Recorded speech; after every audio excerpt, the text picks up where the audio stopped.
Et aujourd'hui, on est là on va faire un enseignement qui a un rapport avec le baptême quand même, puisque il faut que vous sachiez ce qui va se passer, surtout Oui. Anthony. À la fin, il y aura un questionnaire, oui ou non. Tu vas encore dire, c'est un peu chaud quand même. On ne sait jamais. Faisons simple. Qu'est-ce que c'est que le baptême?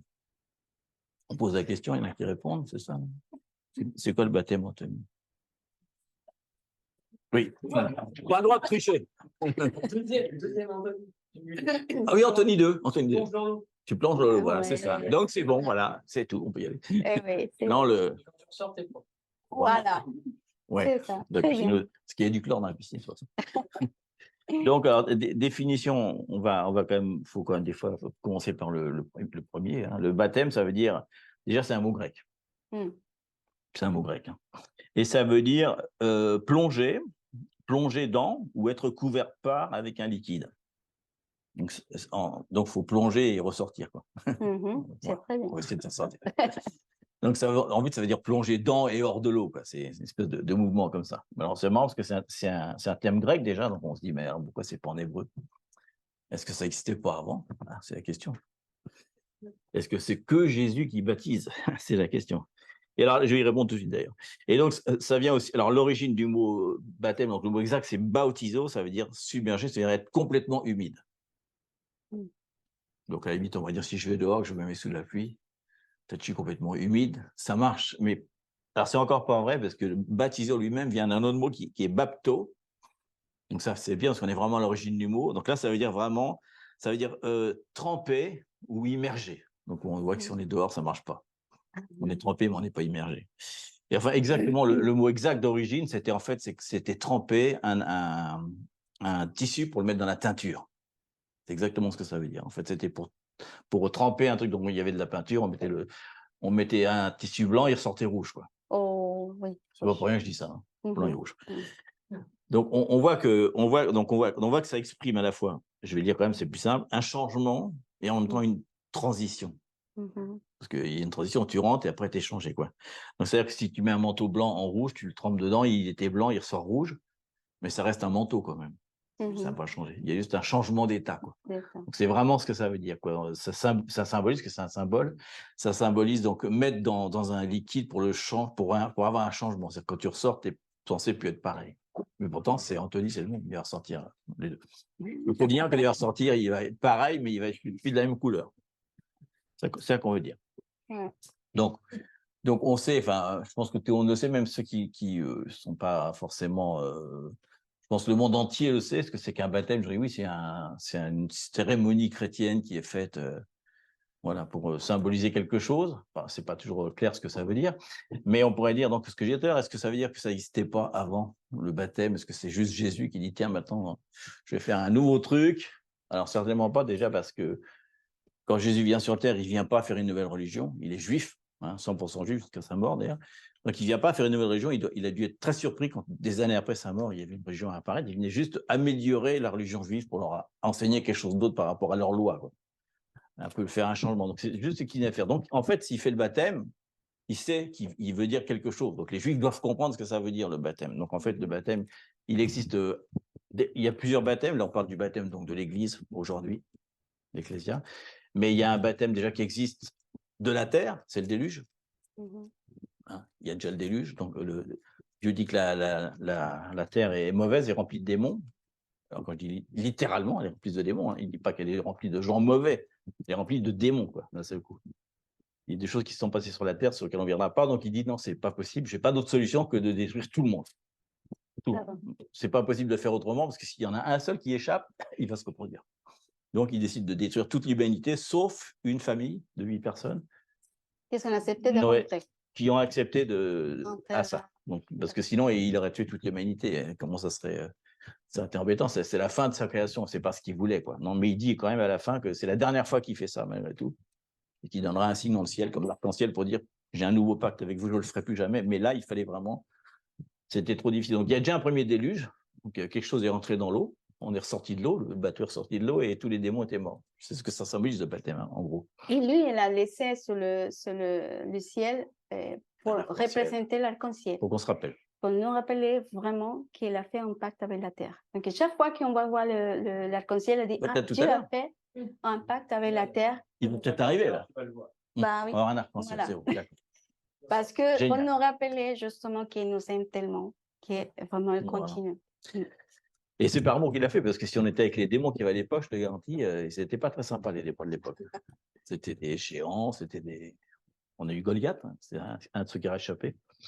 Et donc, après, il y a un autre truc, c'est que les Égyptiens, pardon, oui, les Égyptiens vont rendre prisonnier le peuple juif. Donc, à nouveau, ils vont être emprisonnés. Alors, là encore, il faut rappeler que l'Égypte, c'est un lieu de démons. Hein. C'est rempli de dieux, de tas de choses comme ça. Ils font des sacrifices, ils font des miracles démoniaques, mais ils font des miracles quand même. Et donc, il dit, ben, je vais refaire sortir à nouveau, on va de nouveau faire un jugement. Donc, il les fait sortir d'Égypte, il les libère. Hein, le baptême, c'est encore une libération. Et il les fait passer par la mer Rouge. Et quand il ouvre la mer Rouge, ils vont passer sous les eaux, en fait. Ils vont ressortir de l'autre côté et tous les démons, à nouveau, vont être écrasés par l'eau. Donc, on a toujours cette même symbolique de passer à travers de l'eau, etc. Et ensuite, ils vont recevoir la nuée de feu, parce qu'il y a un baptême d'eau et de feu en même temps. Mais bon, ça, c'est une autre histoire. Et voilà, donc un deuxième baptême qui existe. Le troisième baptême, il est plus personnel, puisque maintenant, c'est son peuple à lui, celui qui reste fidèle, qui va se baptiser. Mais il y aura un quatrième baptême après. Jésus va revenir. Donc, il y aura un nouveau jugement qui va se passer. Donc, c'est important. C'est important. Donc, on voit que Jésus sait très bien ce qu'il veut dire. Et quand il dit baptiser, il parle donc à ses disciples qui sont hébreux, juifs, quoi. Ils savent ce que ça veut dire. Ils savent ce que ça veut dire. Ils savent que ça veut dire quelque chose de particulier.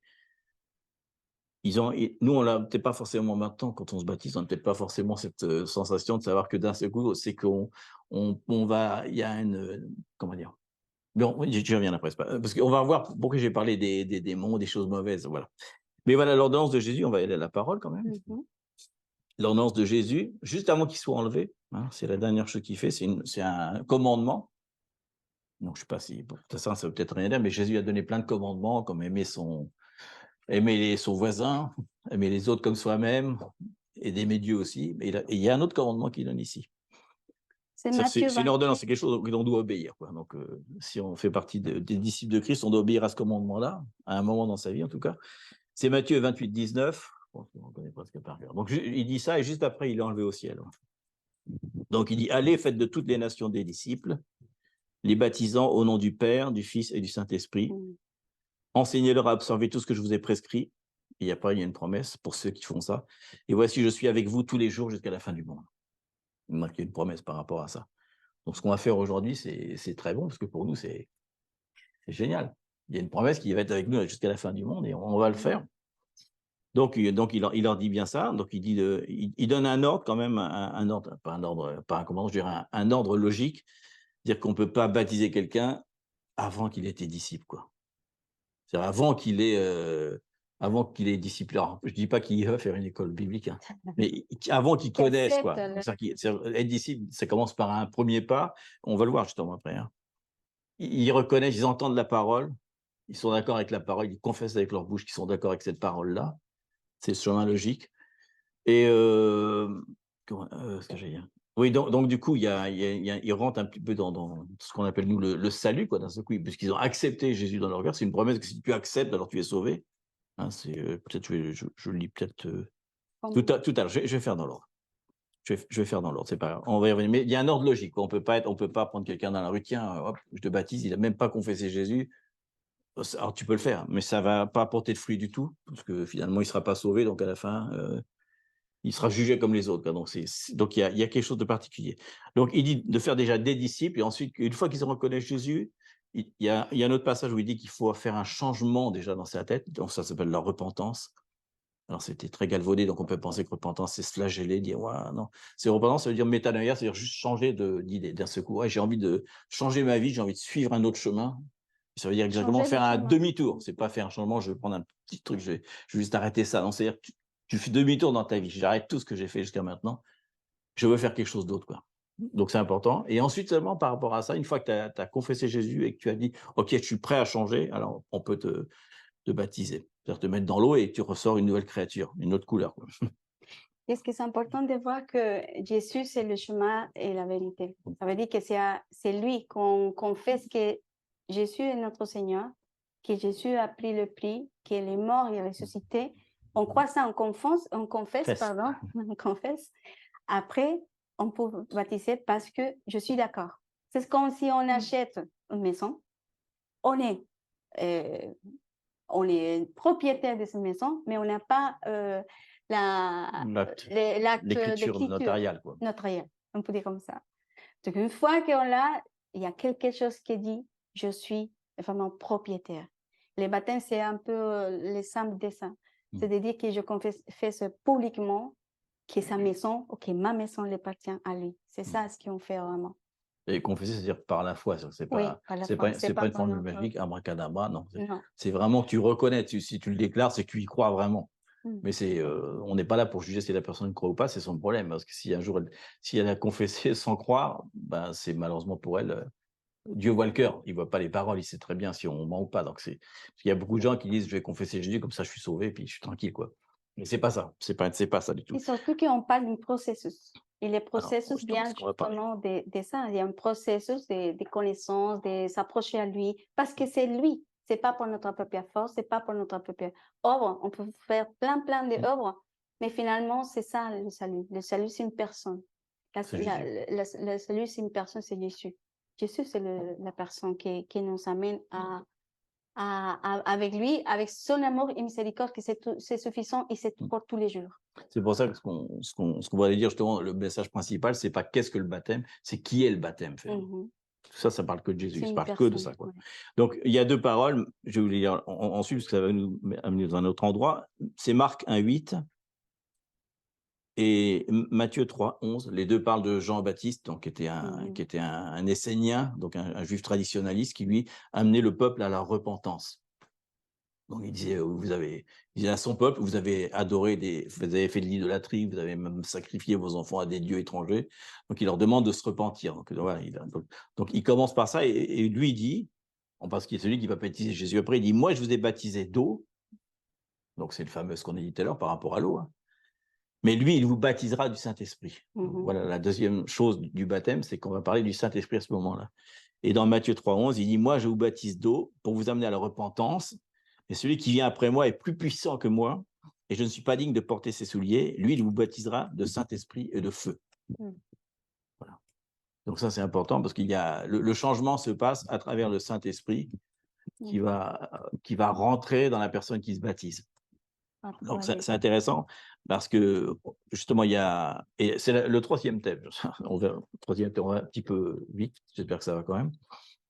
Tout le monde connaît un petit peu Pentecôte, parce que c'est quand même c'est un jour férié. Je pense que c'est bien le jour férié. Mais Pentecôte, ça veut dire que les disciples étaient réunis à Jérusalem, ils ont reçu sur eux des langues de feu. Hein, on parlait de baptême de feu. Ils ont reçu le Saint-Esprit en même temps. Et donc, il y avait toutes les nations de la terre étaient présentes à ce moment-là. C'est la première fois. C'est ce qui est marqué dans la parole. Donc, c'est intéressant de voir qu'ils étaient toutes les nations ensemble, quoi. Donc c'est intéressant. Parce que, justement, voilà ce que dit 1 Corinthiens 12 à 13. Et ça, c'est un vrai mystère, même pour nous. C'est pour tout le monde. Pour tout le monde, mais c'est pourtant important. Il dit, car comme le corps est un et a plusieurs membres, je pense que vous savez tous, et comme tous les membres du corps, malgré leur nombre, ne forment qu'un seul corps, ainsi en est-il de Christ. Nous avons tous, en effet, été baptisés avec un seul esprit, il n'y a pas deux esprits, un seul, pour former un seul corps, qu'on soit juif, grec, esclave, libre. Nous avons tous été abreuvés d'un seul esprit. Donc, c'est le troisième thème important, c'est qu'en plus d'être baptisé, de sortir différent, on rentre dans une famille. Ça, c'est important. On rentre dans un corps. Et ça, c'est très, très important. Parce que c'est vraiment ce que veut le Saint-Esprit, ça s'est rappelé, on a tous le même esprit. Et c'est dur des fois, parce qu'on a envie de dire, non, mais il n'est pas le même, mais en fait, c'est le même esprit. Il est plus ou moins, il s'exprime de façon différente, mais c'est le même esprit. Et on est dans la même famille, on est dans le même corps. C'est comme si la main ne pourrait pas dire au pied, je suis meilleur que le pied. Puis il dit, j'arrête de bouger, tu vois. Vas-y, attrape l'objet. C'est vachement difficile. Quand tu te cognes le petit doigt de pied, tu dis, il est vachement important le petit doigt de pied. Parce que je peux lui mettre mes chaussures maintenant. Ça fait très, très mal. Donc le cerveau, il pourrait dire, non, je suis très important. Moi, je C'est très important, mais en fait, non, c'est ce qu'il veut dire qu'on soit. Alors, il dit là, à l'époque, juif et grec, c'était les seules choses qu'il connaissait. Donc, qu'on soit juif ou pas juif, ça veut dire quoi. Donc, voilà, donc, c'est important, on fait partie de la famille. Donc, on est, pour ça qu'on dit frères et sœurs. C'est une façon de parler, mais réellement, on est frères et sœurs avec un ADN, mais qui est divin, quoi. C'est un peu différent. Donc, il y a une famille. Donc, ça c'est important. Donc, c'est vraiment important. T'imagines d'un seul coup, Anthony, je pense que tu commences à voir un petit peu le truc. Il y a un changement et en plus, tu rentres dans une famille. Tu l'es déjà, mais c'est quand même un niveau plus profond. Il y a quelque chose de particulier. Voilà. Et je vais vous citer, avant de citer ça, deux, trois exemples qui vont peut-être nous donner quelque chose d'autre.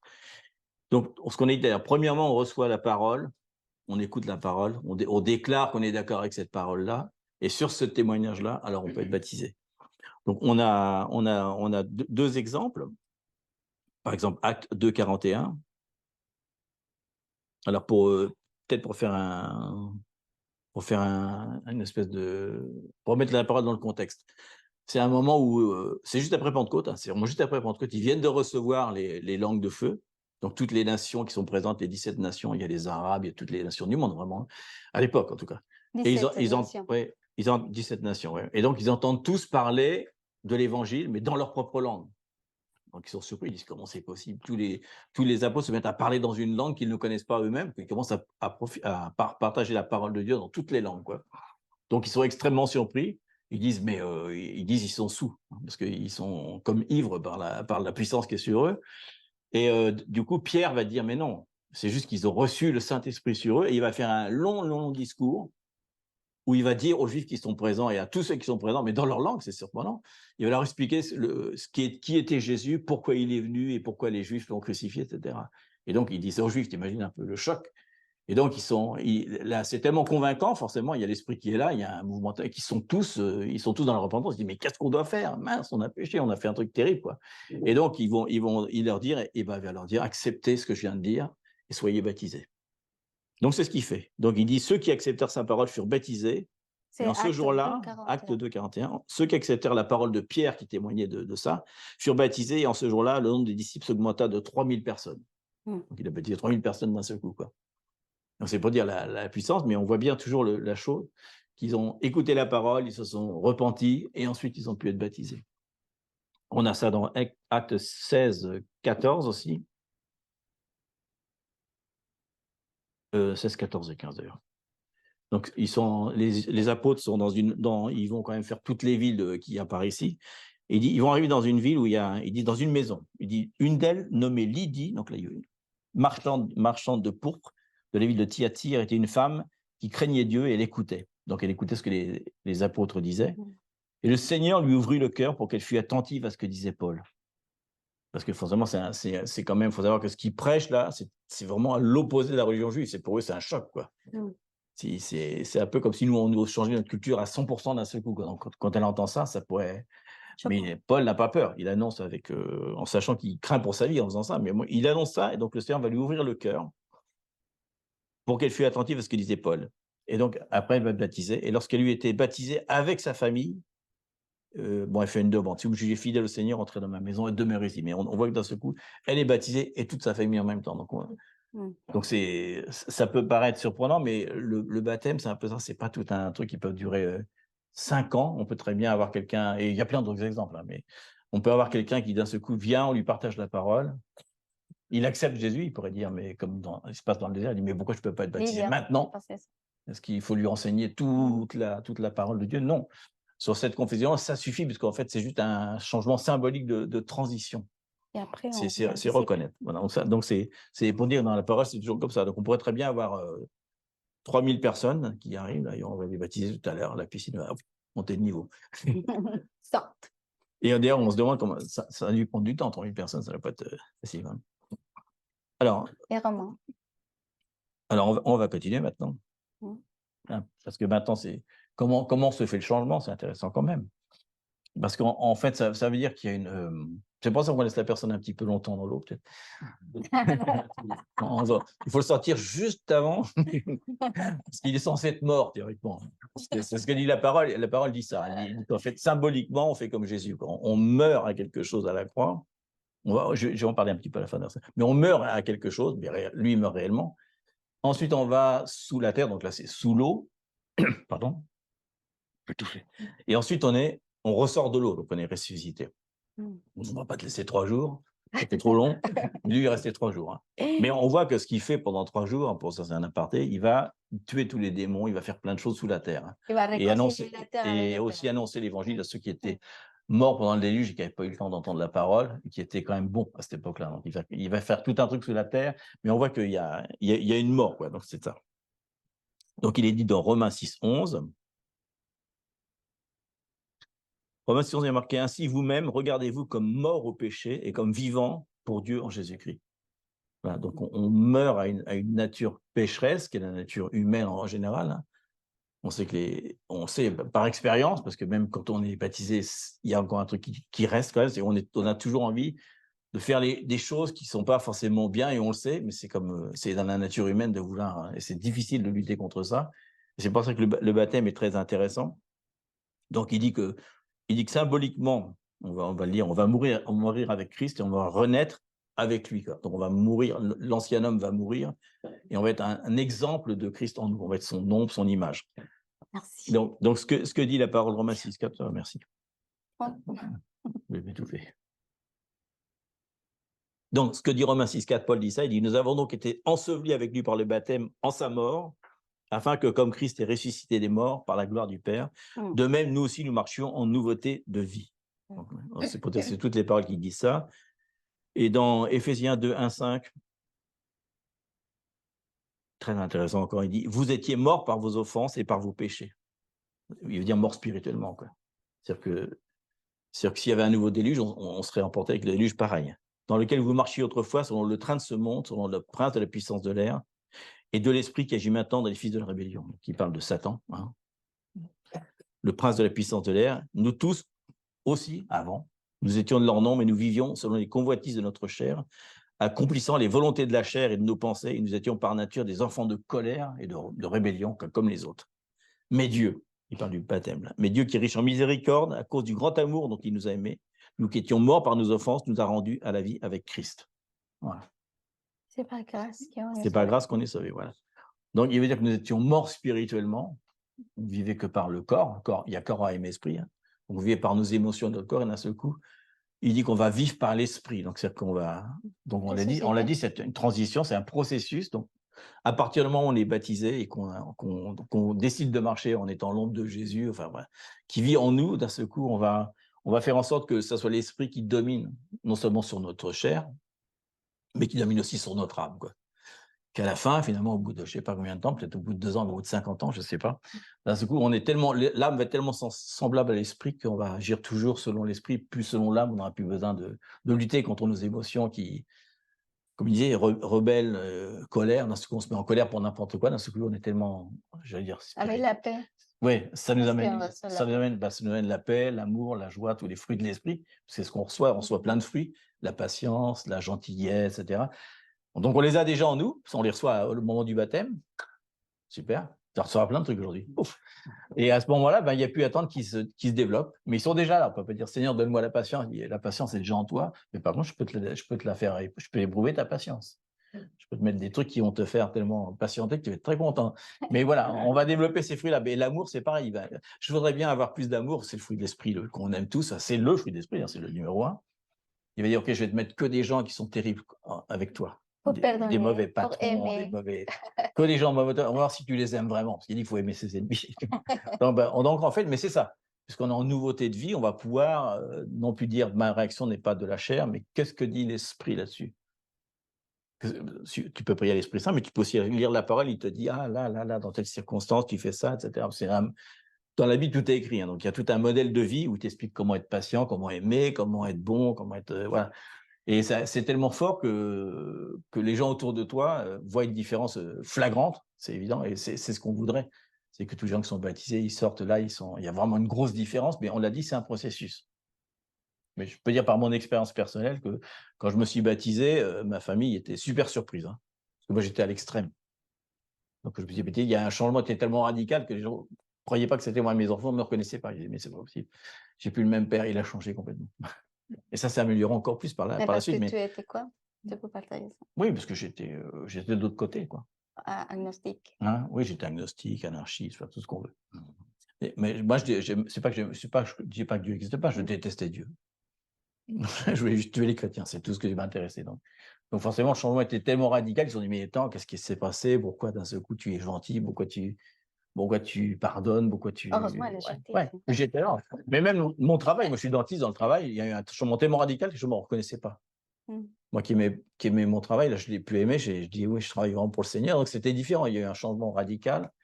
Et ça continue, heureusement, parce que heureusement, ça continue tous les jours, on s'améliore, c'est comme le vin qu'on fait... qu'on laisse au frais, quoi. Mais bon, mais c'est important. Et c'est important de dire que c'est pas, j'insiste sur ce thème-là, parce que c'est pas pour notre propre force. Ah ben non. Sinon, on n'a pas besoin du Saint-Esprit. Et c'est le Saint-Esprit qui nous aide, qui nous transforme, que c'est lui qui nous convainc, c'est lui qui travaille. Mais le plus important, c'est de disposer nos cœurs. C'est tout. Après, c'est lui, et c'est le chemin avec lui, en intimité, de lire la parole, de laisser enseigner par lui, pardon. Et là, c'est ce qu'on voit, le fruit, c'est pas un changement d'un coup, c'est pour arriver, hein, parce que c'est pour arriver, mais c'est Dieu qui se charge de ça. Mais c'est Dieu qui fait les miracles. En tout cas, on déclare au monde, parce que c'est intéressant qu'on le fasse devant témoin quand même. C'est pas une obligation, mais le fait de faire devant témoin, c'est comme témoigner aux gens, quoi. Par exemple, hein, pour dire un exemple, si tu veux arrêter de fumer, par exemple, c'est bien de dire à plein de gens, j'arrête de fumer, comme ça, au moins. Je t'aide. Parce que si tu dis tout seul, c'est facile, tu peux très bien continuer, quoi. Mais au moins, si tu as des témoins qui disent, OK. Je t'aide. Oui, c'est pour t'aider, c'est aidez-moi, s'il vous plaît, parce qu'en plus, vous êtes ma famille d'un seul coup. Tu rentres dans une autre famille, donc les frères et sœurs sont là pour t'aider à s'ils voient qu'après, justement, ton changement de vie n'est pas trop radical, ils peuvent t'aider à dire, tiens, mais là, fais attention, là, tu pourrais peut-être faire ça, etc. C'est des conseils de famille d'un seul coup, c'est plus un conseil religieux. Non, il faut faire ci, il faut faire ça. Non. Donc, c'est intéressant parce que on agrandit la famille et je sais pas combien de milliers de personnes se baptisent en même temps, mais c'est intéressant. Et donc, oui, on voit qu'il fait beau, donc je pense qu'il faut. Ça me dit que, je pense que ça se prépare.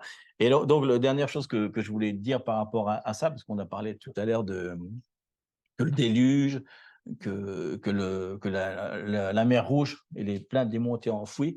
Donc, c'est intéressant parce que dans Colossiens 2, 11, 15, je vais vraiment terminer là-dessus, sans vouloir développer trop, parce que c'est particulier quand même, il parle aux disciples de Christ, il ne s'appelle pas chrétien encore à l'époque, hein, c'est disciples de Christ, il dit, vous avez été ensevelis avec lui par le baptême, alors, on le redit à nouveau, vous êtes aussi ressuscités en lui et avec lui par la foi en la puissance de Dieu qui l'a ressuscité des morts. Donc c'est intéressant parce qu'il faut se rappeler que tout ça, malgré tout, accepter Dieu, le confesser, c'est toujours par la foi, et le baptême, c'est aussi par la foi. Parce que si on pense que juste rentrer dans l'eau et en sortant, c'est par la foi qu'on fait ça, en croyant vraiment ça. Si on n'est pas convaincu par la foi que ce qu'on fait là, c'est vraiment un vrai changement, c'est difficile, quoi. Parce que c'est par la foi, quoi. Donc il dit, vous qui étiez morts par vos offenses et par l'incirconcision de votre chair, il vous a rendu la vie avec lui en nous faisant grâce pour toutes nos offenses.